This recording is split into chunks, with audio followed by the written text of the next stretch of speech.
I don't want to go there. Of course I don't like Leah. People don't like what they don't understand. We dismiss it. Unless you're very, very confident, which allows you to be very, very humble. Then you can appreciate Leah. So Rachel and Leah are not only two sisters. Rachel and Leah represent two facets of every new personality. What's the name of that old film? The good, the bad, and the ugly. And here it's not the ugly. Leah chas v'shalom is not. It's the struggle. It's the struggle with the thoughts that tell you that you're ugly. Physically, spiritually, emotionally, mentally, psychologically, on any level. So these two sisters embody two features that exist in almost every human being. There's no man who is exclusively Rachel and Leah. There's no woman who's exclusively Rachel and Leah. They represent timeless features in all of us. If that's the case, let's now go back to the story. The story of Yaakov is not only an important story, it's a critical story. Because it's not a story of Yaakov, it's a story of almost every single person. What the Torah is telling you is this. When you're getting married, you usually think that you're marrying Rachel. That's the plan. That's the dream. That's what you're preparing for. But sooner or later, you're going to realize that you ended up with Leah. And this doesn't only work the man towards the woman, it's also the woman with the man. And on many levels, sometimes very subtly, and sometimes in very concrete and even brute ways. I was once lecturing in Manhattan. A woman came over to me after. She wanted advice. What was the issue? The issue was she's been dating her husband since high school. They're old lovebirds, as she put it. They've been dating, for 18 years, which in Manhattan is not a very long time. By the way, especially the west side of Manhattan. And then they decided to get married. I asked her, why so fast? And she says it's now, a year or so after the wedding. And they're beating each other up verbally. For 18 years, we didn't have a fight. And now we're married, and we can't get along. What happened? He was the best guy in the world. And now, I'm just having a lot of issues. I told her, I said, it seems to me, for 18 years, you were dating Rachel. You got married. You discovered Leah. You're having a hard time. You see, I told her, when it comes to dating, men are very good. Because for the few hours of the date, they could make you believe that they're members of the human race.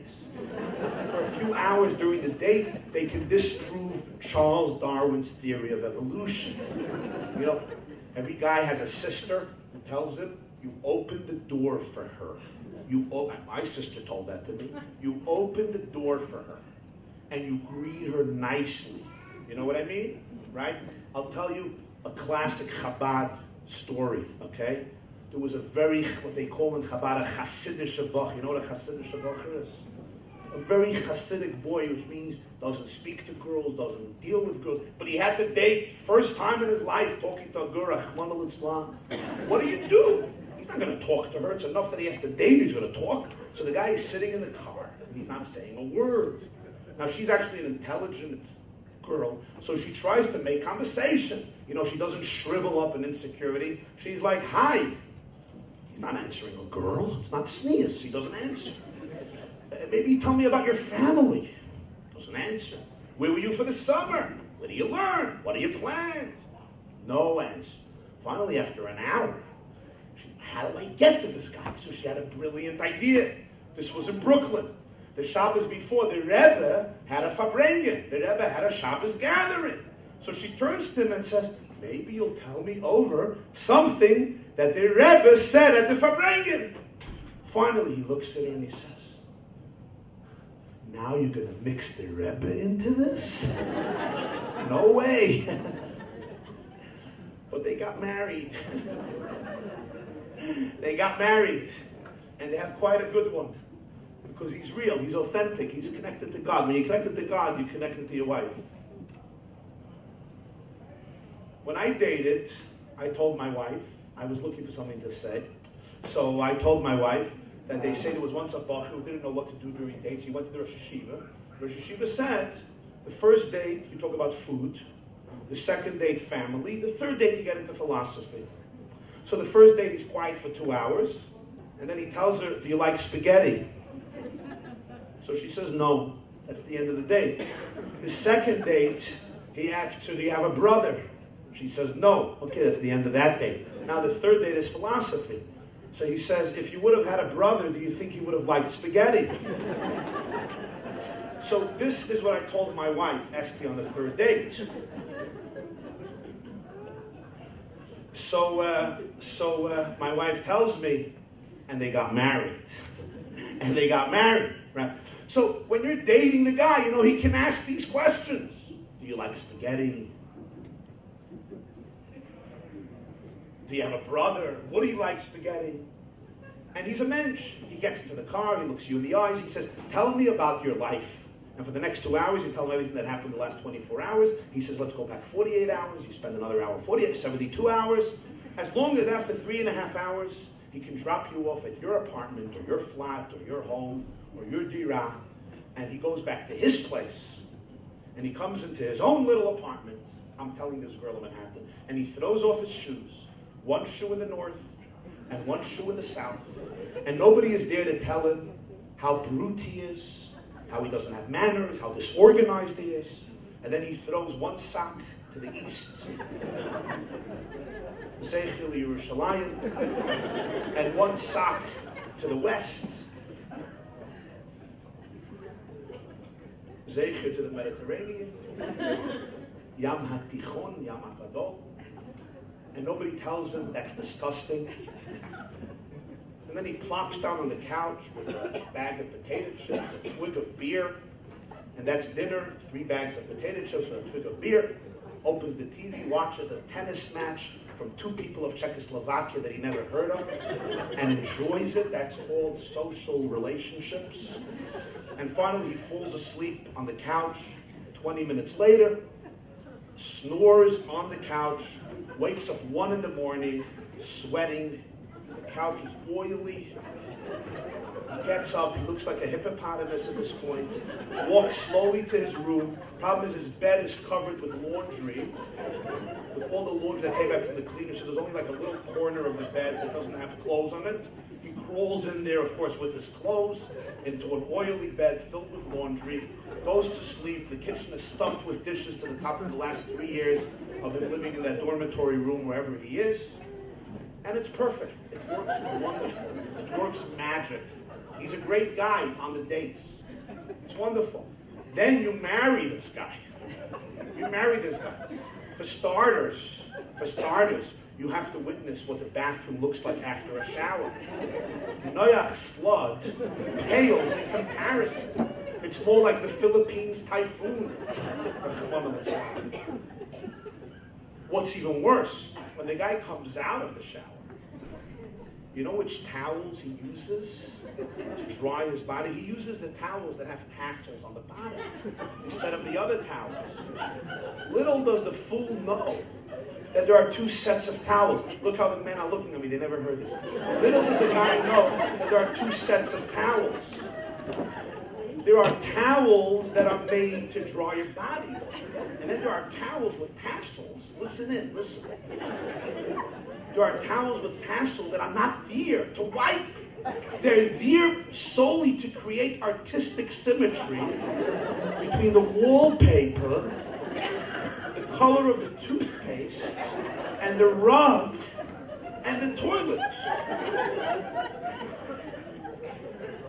And this guy is using it for his body. You're supposed to remain married to such a guy? Yeah. You discover a lot of other things after marriage. You know, some of them drink from bottles. I'm not going to get very graphic, okay? You discover his ego. You discover his insecurity. You discover his issues with his mother, and that's a biggie. You know, this macho, self-confident guy in the presence of his mother is reduced to an ant. He doesn't finish a sentence in her presence. Where are you going for Shabbos? I I don't go. Who says we're going? Where are you planning to live? Who lives? God forbid to give his mother nachas and tell her he's happy and he's alive. He wouldn't want to do that crime. It's capital punishment. She discovers a lot of things. Now, this is the man towards the husband. But with full sensitivity to my dear colleagues, the masculine side, it also works the other way around, you know?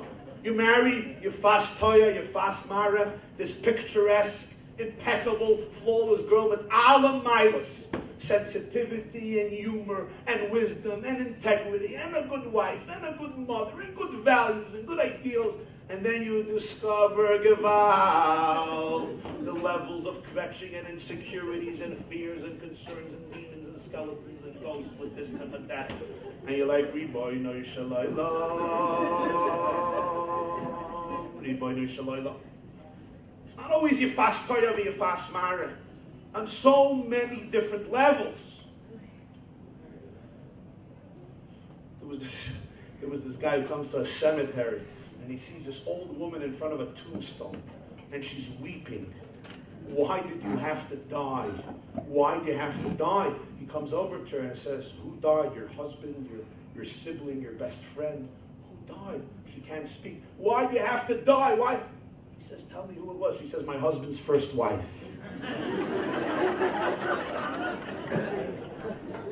So, now. Okay, so, you know the one, there was a couple celebrating their 50th anniversary. She gets up and she says, I want to make a toast to myself for sticking it out with him for 50 years. Toast to him for sticking out with me for 50 years. I want to tell you the 50 years of our marriage passed like 2 days. People were impressed. A Jewish couple, 50 years, flew by like 2 days. What a marriage. What a marriage. There was one nudnik in the crowd. I defined to you earlier what a nudnik is. He raises his hand. He says, excuse me, ma'am. Why do you say that the 50 years passed like 2 days? Why don't you say that they passed like 1 day? I told you he was a nudnik. She says, because our marriage for 50 years has been like 2 days. Tisha B'Av and Yom Kippur. 2 toughest days in the Jewish calendar. Okay, see, now, here is the deal, my dear friends. Here is the issue. If you marry and you grow together and you work on your relationship with Hashem and with each other and with yourself, you come to realize that it was Leah that was always meant for you. It wasn't Rachel. Rachel was just God's way of getting you into the car. If you would have met Leah at the first date, you would have been, bye-bye love, bye-bye happiness, enjoy marriage with somebody else. So during the date, during courtship, you get to see Rachel and enjoy Rachel.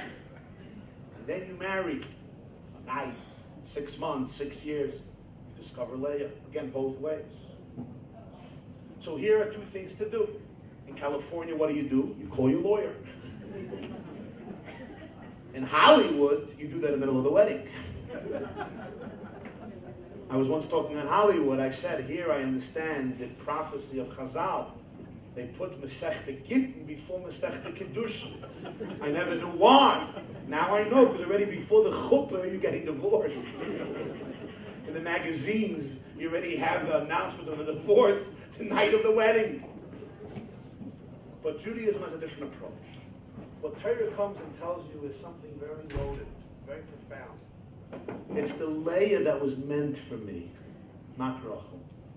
Rachel was the invitation to Alma de Isgalia. But it's Leah that was meant for me. And the reason is because Rachel are those components of your spouse that suit your ego, that fit into your comfort zone. Leah are the components of your spouse that challenge you to transcend your ego and become the human being you're capable of becoming. Friedrich Nietzsche said, we don't love other people, we love our version of them. Rachel is your love to your bride, not to your bride, but to your version of your bride. It's that girl or that boy, that young woman or man that I could fit in comfortably into my iPhone, into my lifestyle. It's that woman I always dreamt of that will hold my hand, will go together to receptions, bar mitzvahs, weddings.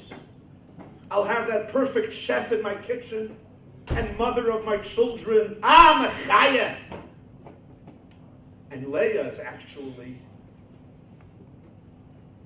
not your version of them, but understanding who the other person really is. And when I get really the other person, what happens now is one of two things. Either I run, because I can't deal with it, or I overwhelm, I crush. These are the two marriages you'll see. It's the two zodiacs of the 2 months, Nisan and Iyar. Tleh, Kshoy. Either you're a sheep or you're a bull. Either you become a sheep in the marriage, you run, you become timid, because you can't deal with the other person's reality. You forfeit your personality. Or the opposite, you become an ox. You crush the other person. As the t-shirt reads, I'm very easy to get along with once you learn to worship me. Just learn to worship me and I'm the best guy in the world. But if you don't worship me, this is not happening. But there's a third, deeper approach. The third, deeper approach is, Leah is what challenges you to create space for another person. And it's in the space that we create for the otherness of another person in which we discover the challenge, but also the mystique, the drama, and the infinite blessing of a relationship. It's what allows me to become the person I was intended to become by going into a deeper place into myself, by excavating an I that I was unaware of before, in which I can create a real space for another person, including all their idiosyncrasies and all their dynamics. So it's Leah that was meant for me. So now I understand why we cover the bride before the wedding. We cover the bride before the wedding because what the chassan is telling the kala is, I'm ready to marry not only the part of you that I see, but also the part of you that I don't see now. I'm ready to create space in my heart, not only for Rachel, but also for Leah. The reason the Torah tells us the story about Yaakov is to tell us, when you're getting married, if you're not ready to marry Leah, you're not ready for marriage. If you think marriage is only to Rachel, you're not ready for a real relationship. You first have to get divorced from your perception of what a relationship is in order that you should be able to have Masechta Kiddushin and marry and enter into a real relationship. A relationship is not an extension of your fancy, of your expectations, of your dreams, that spouse that fits perfectly into your identity. A relationship means the courage and the readiness to create space for otherness, for somebody who is not I, and allow them into my life while I still remain intact. And seeing the opportunity of broadening my horizons, enlarging my identity by welcoming the otherness of another personality. If I'm not ready for that, I'm not ready for marriage. And yet, you can't begin with Leah. You have to begin with Rachel. Now, let's go to the Ramak and the Arizal. I ask you this question. Is marriage an act of self-expression or self-forgetfulness? Do we get married in order to give ourselves an opportunity to express ourselves fully in life? Or do we get married in order to serve humanity, to serve God, to transcend ourselves? From my experience, when I ask this question, often newlyweds are like self-expression. After a few years, it's like self-forgetfulness. What is really marriage? Is marriage about, through this person, you will be able to be actualized? Is that marriage? Or is marriage, no, it's not about you. It's about service. It's about creating a family. It's about continuing the Jewish people. It's about raising children. It's about giving love, not taking love. What is it? What did your mother teach you? Did your mother teach you, or what did you see by your mother? What did you see by your father? Did they see their relationships as something that allowed them to be more or to be less? Did they become more, larger, or smaller? Happier or not? Was it fear, duty, obligation, fog? Or was there creativity, individuality, and passion in the relationship? These are rhetorical questions. Think about them. What are your children seeing from your marriage? Do they look at their parents' marriage and say, this is a way through which I will be able to actualize my identity in the most fulfilling and exciting way? Or is this a duty? God commanded us to get married. Why? Beats me. He said, not good for man to be alone. Okay, my mother did it, my Baba did it. You probably know that most Jews, I'm not talking about Ramat Beit Shemesh, today, a very nice majority of Jews outside what's called the frum community opt for a life without marriage. I was once talking to a young guy in Manhattan. He said, Rabbi Jackobson, give me one good reason why to get married. It used to be there were certain privileges, there were certain exciting things that marriage brought. He said, today, since the 60s, we really don't need to get married to have fun. Why should I get married? For romance? He says, there's much more romance without marriage. For friendship? Even for children, you don't have to get married today. He says, a tax discount. Okay. But don't worry, somebody will come to the Supreme Court in a few years and demand the opportunity to get married to yourself and get a tax discount. After all, it makes a lot of sense. I love myself. We don't fight too often. I have a split personality, so why not? Why can't I marry myself, both sides of my personality? I have two souls, not for some kids, not for some Bahamas. Let them get married. The truth is, to get married to somebody else, you have to marry the contrasting forces in yourself. They say, what's the definition of chutzpah? You go to a psychoanalyst because you have a split personality and you want a group discount. They said, why should I get married? Why? I should get married. 50% of marriages in the country where I come from end up in divorce. That means every other wedding you attend ends up in divorce. 63% of second marriages in the larger society, secular society, ends up in divorce. He told me, tell me why. I'm a wealthy guy, so I'd have to give her half of my estate in 6 years. Why? Tell me why.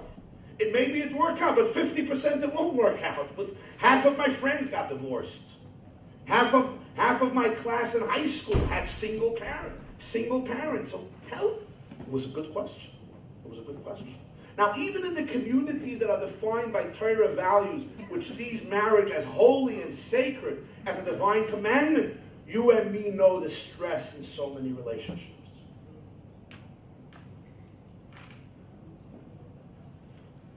So what are your children seeing in marriage? Are they seeing it as something in which you get to express yourself, or something in which you get to deny yourself every day? And which one do you think should be the model for ourselves and for our children? I got one of the best compliments in my life ever. You know what it was? Huh? It was, my son asked me once in the house, what is a get? A little boy. So I said, it's a divorce. So he said, what's a divorce? So I told him what happens. So my son says, will you ever give mommy a get? It was that's because they heard about somebody, whatever, I don't know, the class or something. So another boy says, no, they're good friends. Why should Tati give her a get? They're good friends. They're good friends. That was probably one of the greatest compliments I got in my life. They're good friends. I was happy. I was deeply content. That's what they saw. But now I ask you a question. There's no denying the fact that in marriage there are moments that you have to deny yourself. You have to compromise. There's no marriage that works without compromise. People who don't compromise have miserable relationships. You have to be able to compromise. You have to be able to listen to the other person. Now come to Kabbalah and see how it all models each other. Hashem, before marriage, was a perfect bachelor. I'm sorry, before creation was a perfect bachelor. Impeccable, flawless, tall, slim, wealthy, had a bunch of homes, owned cars, had a home in America, France, Israel, Yerushalayim, Ramah, everywhere. He was fine, perfect bachelor. Why did he create the world? What did he need a headache? The answer is, he wanted to get married. He wanted a relationship. He wanted marriage. Okay? Till the Arizal, till the 16th century, the understanding of creation was an act of what? Self-expression. Hashem expresses himself through the world. Ila va'ala. Why was that the process? Because that has to be the process in our marriages too. I can't go into dating and marriage and say it's about self-denial. You know, then I could marry the wall. I could marry a car. A guy once came to a rabbi. I didn't mean that literally. A guy came, you know, in America today you got to be careful, right? A guy comes to the rabbi and he says, you know, I want to get divorced. The rabbi says, why? He says, it's very simple. I thought I was getting a BMW and I ended up with a Buick. The rabbi says, the problem is you were looking for a car, not for a wife.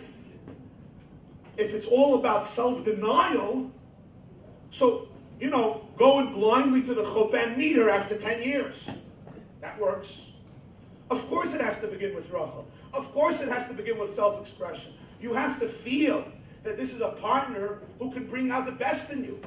You have to feel this is a partner who will allow you to actualize your gifts, your talents, your resources, your passion, your heart, your individuality. You have to feel that this is great. We'll have great conversation. We'll have great times. We'll have excitement. We have values. We have ideals. That's what a child has to see. But if I remain there, if I remain in that place, I could never reap the real blessings of a relationship because there's Leah. Leah is when you get a little deeper, you get to the Arizal level. And the Arizal says creation was about self-transcendence on God's part, not self-expression. You come a point where you realize the value of creating space for somebody else, the value of listening to somebody else, the value of allowing somebody else who's very different than you in your life and not trying to mold them in your image, running away or crushing them, but appreciating the totality of the other person. So what happens is Rachel dies in a relationship. Psychologically what that means, the image of my spouse as that perfect picture, it dissipates with life, with maturity. And Rachel and Leah ultimately have to converge to become one, where you love the totality of the other person. Their real being, the Alma D'Isgalia and the Alma D'Iscasia. You really accept otherness. That's Tzimtzum. Tzimtzum means I create a space in me where my infinite ego is not present. Ego means easing God out. God made a tzimtzum before his relationship. I have to make a tzimtzum in my relationship. That's the ring. It says in Kabbalah, what's the ring? Look at the ring. That's the tzimtzum. The ring has an empty space in the middle. It's surrounded by light gold or silver or white gold. That's the light that surrounds the chalol, the infinity that was withdrawn from the empty space. When he places a ring on her finger, he's saying, I made a tzimtzum in my life. A space where my ego doesn't have to dominate, so you could come in. So it starts with self-expression, and then you graduate, you move on, you progress, where there's a sense of self-transcendence, in which you allow otherness to come in, which challenges you. It's not easy. We naturally don't like Leah. We love Rachel. You have to come to terms with Leah. You have to be ready to grow. You have to be ready to challenge your conventions. Go out of your comfort zone. Deal with your status quo. Or to put it differently, as I spoke Shabbos, you have to be very confident to be humble. You have to be wholesome to let somebody else in. You can't be scared that you're gonna lose yourself, because you realize that in losing yourself, there is the process of a relationship. But now we come to stage 3. What did the Alter Rebbe teach? Tzimtzum is shaloi kipshuta. So even in the empty space, who's there? God's infinity. So he never left, but he did leave. That's why we can be there. So how does that work? How does that work? Did he leave or did he not leave? It looks like he left so that we can emerge, but really the depth of what emerges is us. And the depth of existence is his infinity. So he never really left. So now what is that in a marriage? It starts with self-expression. It continues to self-transcendence. And then you come to the 3rd level. And in the 3rd level, you realize that you find yourself by losing yourself. You find yourself by losing yourself, because you discover the oneness of the 2 souls on an unconscious level. So by creating space for you, I discover an I that I never knew about. Because my conscious I is different than your conscious I. So I begin with my conscious I, Rachel, and I embrace you as a fulfillment for me. Then I'm challenged by your unconscious, and I have to grow and create space, which brings me to a 3rd level in which I find myself in losing myself. Through self-transcendence, I discover self-expression. In the space I create for you, I discover a new I, a new depth that's born from the relationship and from the convergence of 2 souls. That's the Bechina of Yitzchak Mitzachek es Rivka Ishta. Yitzchak was laughing with Rivka. Why is that a euphemism for intimacy? Because people laugh from jokes. What's so funny about a joke? A joke is the convergence of paradoxes, unexpected punchlines. Yitzchak and Rivka laughed because it's the unexpected reality where losing myself allows me to find myself. I can't begin that way. You have to begin with a solid identity. You have to begin with Rachel. That allows you to create space for Leah, which is about a relation. That's a relationship. I have to divorce my ego, Gittin, in order to have Kedushin. So Ramak, one model. Arizal, another model. Both true. Developments in history. And then you get to the depth of Tzimtzum Shaloi Kipshuta, that it's within the finiteness that you create, blocking your infinity, so to speak, where you allow yourself to find your essence, which the essence is not defined by you or I. The essence contains paradoxes. It's the dream we learned about in the morning. Shiramalas hayinu kecholmim, that contains paradoxes. Igulim, not yosher. So in that essence, you and I become one in the depth of the psyche, and Rachel and Leah could converge into one. Does this mean that every time a spouse does something wrong or offensive, I should say, you say, hey, that's great, it's Leah? No, this is not a call to tolerate unfair behavior, never mind abuse. Sometimes things have to be stopped, and stopped immediately. What this does mean is that in any mature relationship, you have to be able to accept the totality of another person with their ups and their downs, their conscious and their unconscious. So here finally is a story. A story I heard from an Einikel, from a grandson. I live in Brooklyn. New York Avenue, a few houses from where my mother lives, there's a shul, it's called Beis David Gershon. It's an old shul, an old shul. The rabbi's name is Reb Chaim Rubin. He's named after the Tzanzer of Chaim Halberstam, the Heilige Divrei Chaim, is a grandson. The Yard said to the day that Tzanzer of, I was davening by him at Tzai Shabbos. He said, I'm going to tell you a mice that I heard from my Baba. My Baba heard it from her Baba, who heard it from the Rebbetzin with whom it happened. So he said, I'm telling you a mice that I heard Baba, Mamish from the family, from our own family. And as he's telling the story, he's crying, and he tells me when my Baba used to tell me the story, she would weep. Reb Chaim Tzanzer, you heard of the Heilige Tzanzer Rav, the Divrei Chaim, was considered one of the greatest tzaddikim in Poland. Chaim Halberstadt. Many Hasidic dynasties come from Tzanz, Kloisenberg, related to Rupshitz, grandchildren of the Balatanya. It's a very large Hasidic dynasty. Kloisenberg is connected. And the Heilige Tzanzer, the Heilige, could you do this after? The Heilige Div, thank you. The Heilige Divrei Chaim, he was known, Chaim Halberstadt, Goan Oilam, a big tzaddik, a Kodesh Elyon.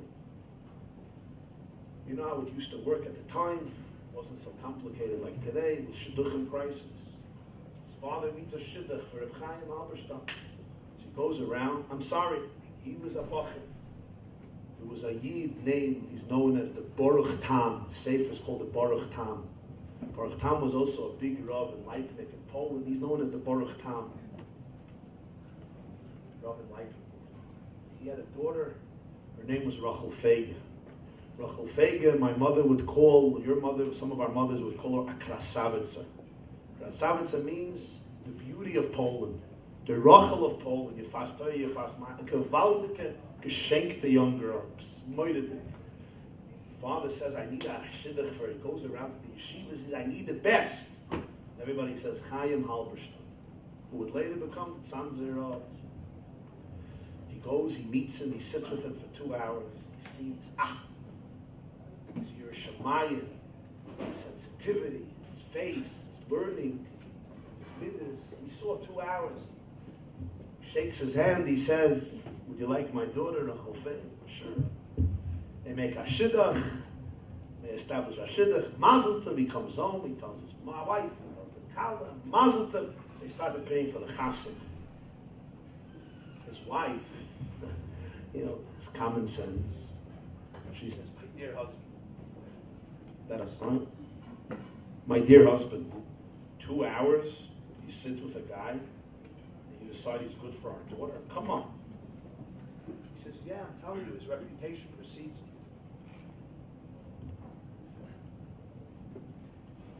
So she says to him, it's not fair. She says, you know what, I'll send 2 of my older Talmidim to go check him out again. They go to the yeshiva where he was a young bachar.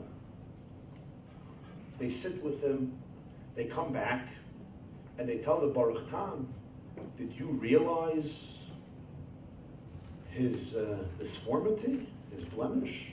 So what are you talking about? He says, you know that he's lame? It's a terrible limp. He's caved in. Didn't know. He was sitting with the Tzanzer Rav in the Beis Medrash. He was sitting the whole time. He didn't realize. He didn't see him get up. He didn't see him walk. Tells his wife. You feel horrible. This girl was a tremendous beauty on every level. Physical, spiritual. It's not fair. He's a gewaldige boy, but unfortunately it's not his fault. But he's late. The father wants to bury himself. They already made a date for the wedding. They invited him a chutanim. How can he break the deal? But on the other hand, how can he hurt his daughter this way? He's torn. He's crying to his wife. He's crying to his daughter. He doesn't know what to do. He's a big Rav. He's one of the big Rabbanim of Poland. To break the tonight, to break the deal, he felt terrible. He especially felt terrible for this boy. But on the other hand, he felt even more terrible for his daughter. A little while before the wedding, Reb Chaim Halberstadt shows up at the Mechutin's house. Comes in, he's limping. He tells his father, future father-in-law, I understand what happened. I realize what happened. You didn't see me. You didn't know what I look like. So listen, there's no hard feelings. You could break up the shidduch. It's a mekach-tos. Mekach-tos means it was an erroneous agreement. It was based on a wrong perception. It's not fair. It's full mechila. It's not fair to your wife. I have no problem. If that's what you want to do, it's your decision, your guy's decision. I accept it because, you know, this is my issue. It's not your issue. And the Baruch Tam was crying from it, from the sensitivity of this boy and the just, you know, the sense of compassion and righteousness of this boy. But Reb Chaim Halberstadt tells him, I ask you one favor. Before we break this up, if I can meet my Kala, I know she might not be my Kala, but I want to meet this girl that I was supposed to, they announced I'm going to marry. I want to meet her. I never met her. He said, okay, sure. And he meets her. He says, I want to go into a room with them. You have to understand something about tzaddik. For us, the border between the spiritual world and the physical world is sometimes like the border between Israel and Syria.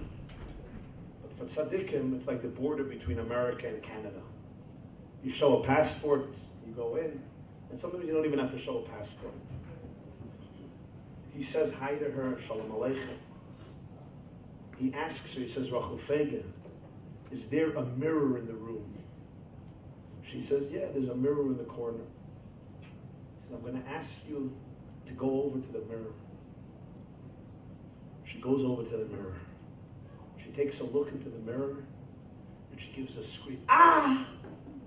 What happened? He comes over to the mirror. She looks into the mirror. What did she see? She sees that she's lame, and he's standing erect. She got petrified.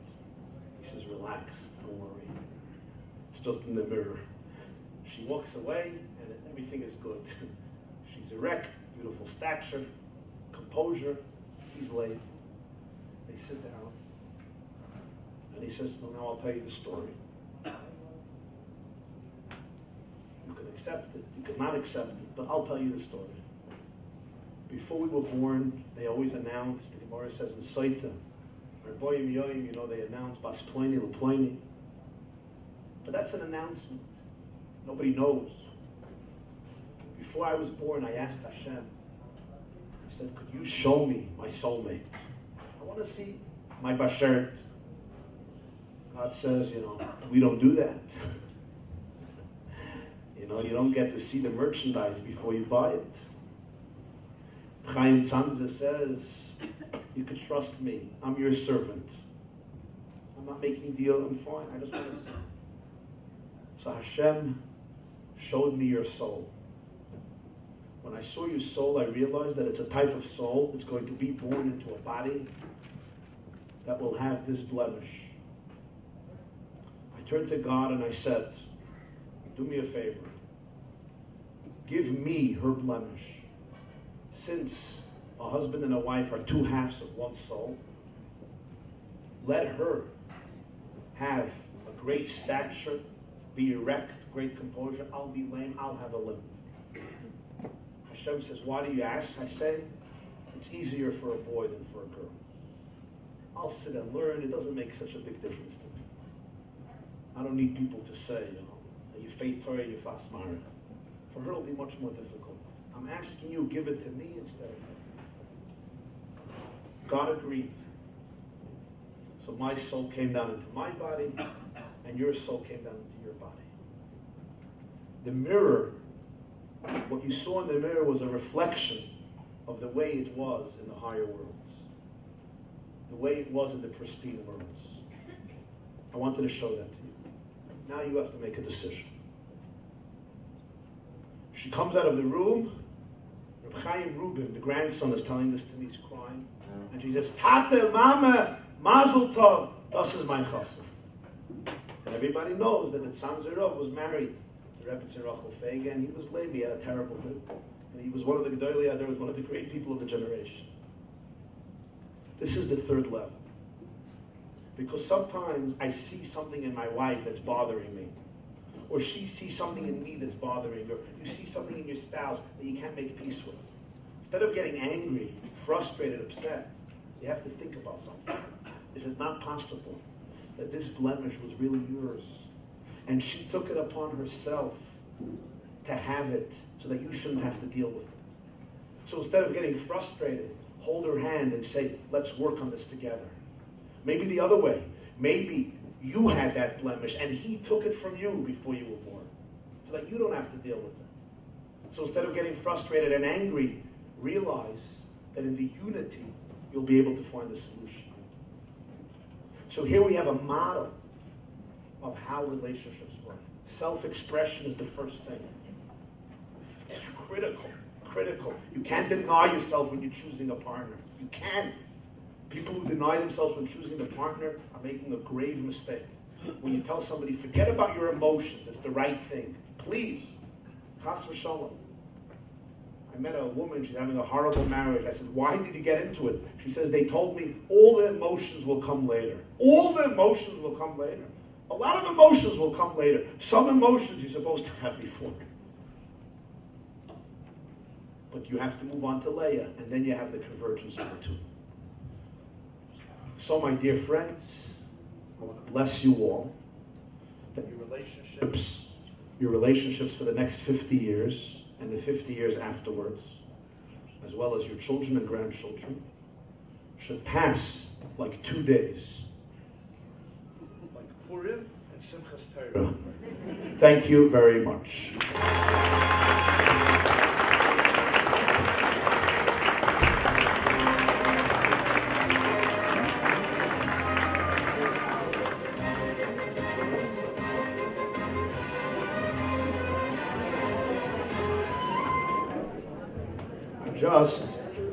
This is not an encore, don't worry. It's not an encore. I wanted to take this opportunity to thank Rabbi and Rebbetzin Farrell and the whole team.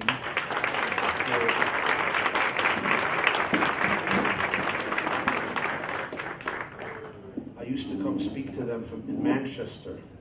Rabbi Farrell was called in Manchester the Smiling Rabbi, because Mark Twain once said that before he dies, he wants to move to Manchester, because from there the transition won't be that noticeable.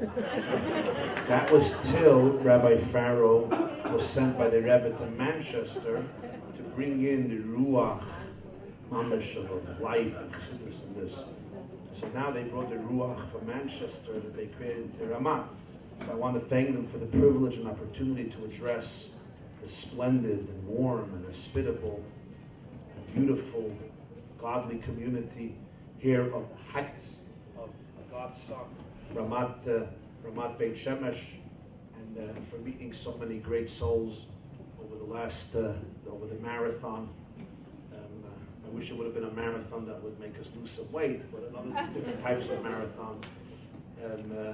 Over this great Shabbos of Yutes and Chav Kislev before Hanukkah. Since a few people asked me, I want to say for those who want, I send out a weekly essay in English on Jewish thought, on Torah thought. If you would like to receive it, you can give me your email address before you leave, and we will be more than happy to send you this weekly essay. You can just write down your email address on a piece of paper, and write it on a piece of paper and give it to me, and we'll send it to you. Have a good tevach, a good yor, a freiliche Chanukah, kol tov sela, l'shana haba.